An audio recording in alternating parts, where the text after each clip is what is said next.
Do you ever wake up and you feel like the day is already mad at you? Your feet haven't even hit the floor yet. Your body's stiff. Your brain is foggy and your energy is gone. And you think, how am I already tired? I was literally asleep. Welcome to Parkinson's sleep. Because with Parkinson's, sleep is not always rest. Sometimes it's just where Parkinson's works the night shift. So today we're talking about 5 Parkinson's sleep mistakes that may be destroying your next day. And stay with me till the end because I'm going to give you the exact sentence that I use with my doctor to explain Parkinson's sleep problems without just saying, I'm tired all the time. Because I slept but somehow woke up feeling like a haunted lawn chair is probably not official medical terminology. Yet. Welcome to Living with Parkinson's. The good, the bad, and the reality. Real talk, real life, real community with Bryce Perry. Let's begin. Hey everyone, welcome back to the broadcast. If you're new here, my name is Bryce. I've been diagnosed with Parkinson's since the age of 40 and living with it now for 15 years. Now this week we're going to continue our mini-series on Parkinson's moments that can wreck your day before you even realize what's happening. Last episode we talked about off periods. Well, today we're talking about sleep because sometimes tomorrow's Parkinson's battle starts tonight. All right, let's get right into this. Here's mistake number 1. Thinking sleep is separate from Parkinson's. Now, a lot of people still think Parkinson's is mostly movement, right? Tremor, stiffness, walking, balance, the stuff that people can see. But sleep is part of Parkinson's too. Your symptoms can affect your sleep. Your sleep can affect your symptoms. It's all connected, which is actually really annoying because apparently Parkinson's does not believe in office hours. You go to bed thinking, great, I'm going to rest. And Parkinson says, perfect, I'll just keep the lights on in the basement. You can be in bed for 8 hours and still wake up feeling like you spent the night loading furniture into a moving truck. And that's the difference between being asleep and being restored. And with Parkinson's, those are not always the same thing. So if your mornings are rough, if your stiffness is worse, if your brain fog is heavier, sleep should be part of the conversation. Now, not the whole conversation, but definitely a part of it. So mistake number 1 is treating sleep like it has nothing to do with Parkinson's, because it does. And for some of us, a lot of us, it's one of the main characters. Now, unfortunately, it's the kind of main character who shows up late, makes everything worse, and leaves the kitchen light on. Okay, mistake number 2 is ignoring nighttime wearing off. We spend so much time thinking about medication during the day. When you need to take it? When's your next dose? Am I on? Am I off? Did I actually build my whole day around my tiny pill again? Then bedtime comes, and we act like Parkinson's politely clocked out. Well, it does not. Sometimes medication wears off during the night, and when that happens, your body can get stiff. Turning over in bed becomes a construction project, and getting comfortable feels impossible. You wake up tight, sore, and restless. Or you try to roll over, and your body says, we do not currently support that feature. Now you're awake at 2:47 in the morning, and you're staring at the ceiling thinking about your back, thinking about your life, thinking whether that fridge has always made that noise. Nighttime wearing off can wreck the next day because your body did not really rest. It fought symptoms all night. So if you keep waking up stiff or your mornings are consistently brutal, you need to write that down. Now, that's not random information, right? That's a pattern, and patterns are useful. So mistake number 2 is ignoring that nighttime wearing off. Because sometimes the reason your morning is rough is that your night was never quiet. Okay, mistake 3. That's letting your bathroom run your sleep schedule. Now, let's talk about the 3 a.m. bathroom parade. A lot of people with Parkinson's, they know this one. You finally fall asleep. You kindly get comfortable. Everything's peaceful. Then your bladder taps you on the shoulder like a tiny, annoying supervisor. Hey, we need to go. So now you have to get up. And getting up at night with Parkinson's, it's not just getting up. It's a whole event. You're stiff. You're half asleep. The room is dark. The floor is suspicious. And your slippers have apparently disappeared into another dimension. And now you're doing the midnight shuffle to the bathroom, trying not to trip over anything, wake anybody up, or step on anything sharp that definitely was not there during the day. Then you come back to bed and you try to fall asleep again. And your brain says, hey, great. But you know what? While you're awake, let's review something that embarrassed you from 1998. Well, thank you, brain. That's very useful to me tonight. The bathroom trip itself is only part of the problem. The bigger issue is that interruption. You wake up, you move, you think, you reset your body, and then sleep becomes harder to get back to. Now, this does not mean to stop drinking water. Please don't take that from this. We just talked about dehydration last episode, but timing matters. Are you barely drinking all day and then trying to catch up at night? Are you having caffeine later than you realize? Because those two things alone are worth noticing. And make the path safe. Night lights, clear floors, no surprise optical courses, right? Because trying to navigate a dark room at 3 a.m. with Parkinson's, that's not bravery. It's a deleted scene from a very strange action movie. So, mistake number 3 is letting the bathroom run your sleep schedule without looking for patterns. Every interruption has a cost, remember that. And tomorrow is the one that pays the bill. All right, moving along. Mistake number 4. That's using your phone like a sleep aid. Now, this one might hurt a little bit. This is going to sting because a lot of us do this. You wake up in the night, you can't sleep. So you grab your phone just to check the time, just for a minute, just one tiny scroll. Suddenly it's 3:26 a.m. and you're reading a Parkinson's forum post from 2011 written by someone named Dopamine Dragon 47 who may or may not be a retired electrician from Ohio. And now you're wide awake and your brain is spinning and your eyes are blasted with light.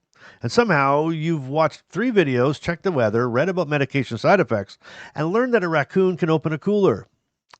Phones feel calming because they distract us, but they can also wake up the brain. And Parkinson's brains do not usually need more nighttime programming. Mine already runs enough weird shows after midnight. Now, I get why we reach for it. Sometimes nighttime is lonely. Sometimes symptoms feel bigger in the dark. The phone feels like company. But you need to ask yourself this: is it helping me fall back asleep? Or is it pulling me farther awake? Maybe the phone needs to be moved across the room. And maybe you need an old fashioned alarm clock. Maybe you need a boring book. And I mean boring. Not a thriller where somebody's running through Prague with a briefcase full of secrets. That's not sleep support. That is cardio for your imagination. At 3 a.m., your brain is a terrible life coach. It has no qualifications, it's overtired, and it's very dramatic. And it thinks that every problem needs to be solved immediately while you are lying sideways under a blanket. No, thank you. So, mistake number 4 is using your phone like a sleep aid when it may actually be a tiny glowing raccoon digging through your nervous system. Put the raccoon down. Let the brain rest. Unless you visit the club and go into 3 a.m. club. There you might find other people going through the same thing as you. Or the Restless Ridge Motel. That's in the 3 a.m. club, or it's at motel.dolifetoday.com. And you can always check that out. And it's peaceful. It's not built to maybe help you stay awake all night, but it's built to kind of give you reassurance you're not the only one. And hopefully maybe talk to somebody else who's going through it, and maybe the two of you can chat a bit, and then you can find your way back to sleep. But anyway, it's there for you 24/7. Check it out. All right, mistake number 5. Not tracking what happens at night. Okay, here we go again, Bryce. Tracking. But this is a big one because when we go to the doctor and say, I'm tired, it's a true statement, but it's not specific. And Parkinson's sleep problems can come from a lot of different places: trouble falling asleep, waking up often, stiffness, bathroom trips, acting out dreams, nighttime wearing off. That's a lot right there already. And if we just say, I'm tired, the conversation, it's too general.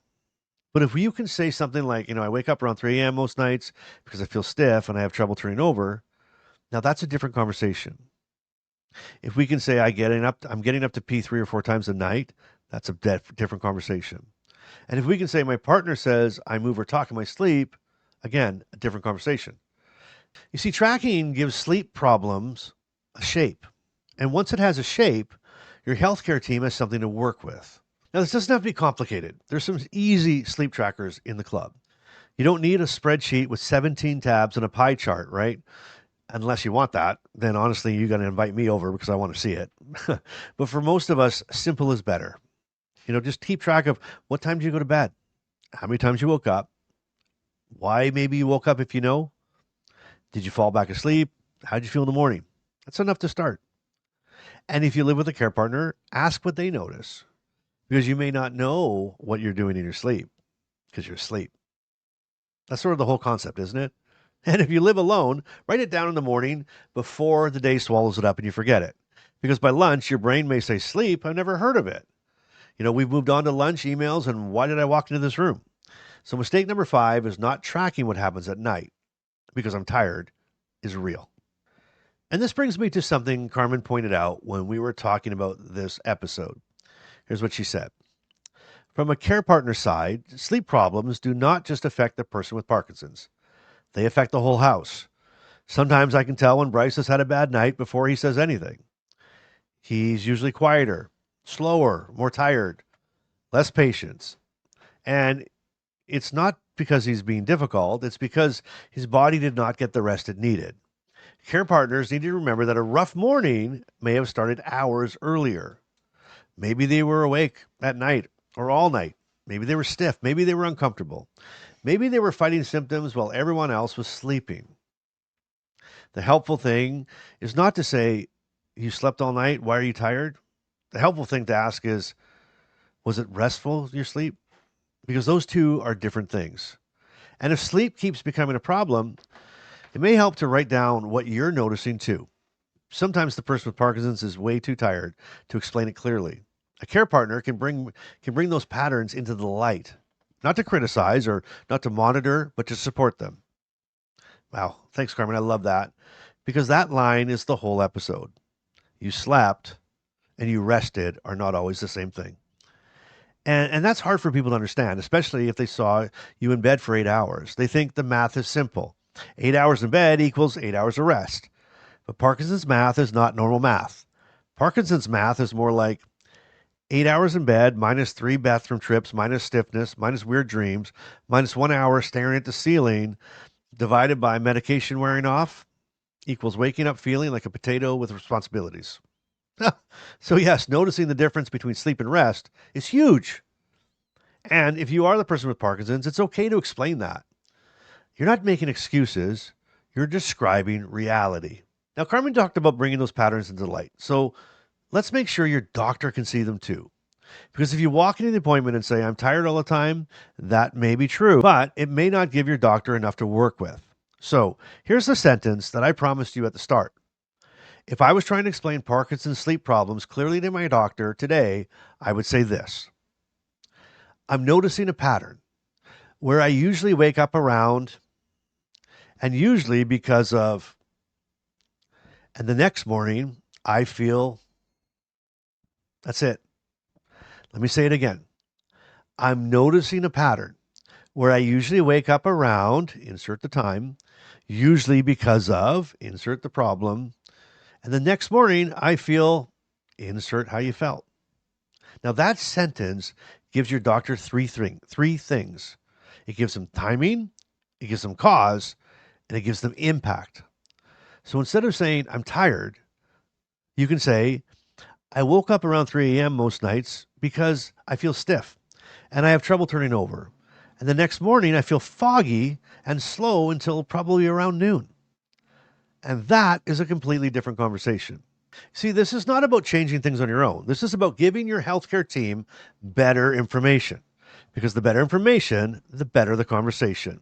And sometimes the better the conversation is what finally gets you the better help. All right, well, that brings me now to today's Bryce-ism. And if you're ready for it, here it is. With Parkinson's, sleep is not always rest. Sometimes it's just your symptoms wearing pajamas. Oh, man. Or a cleaner version, if Parkinson's is stealing your mornings, start looking for what it's doing overnight. Well, if this video helped you, hit the like button. Not for me, but for the person sitting at home right now who's thinking, why am I so tired if I slept? Or thinking they're lazy, or thinking that they're the only ones waking up already exhausted. One click helps YouTube show this video to them. And if you're living with Parkinson's, caring for someone who is, or trying to understand this disease better, why don't you subscribe and join us here? This is a community full of people who get it.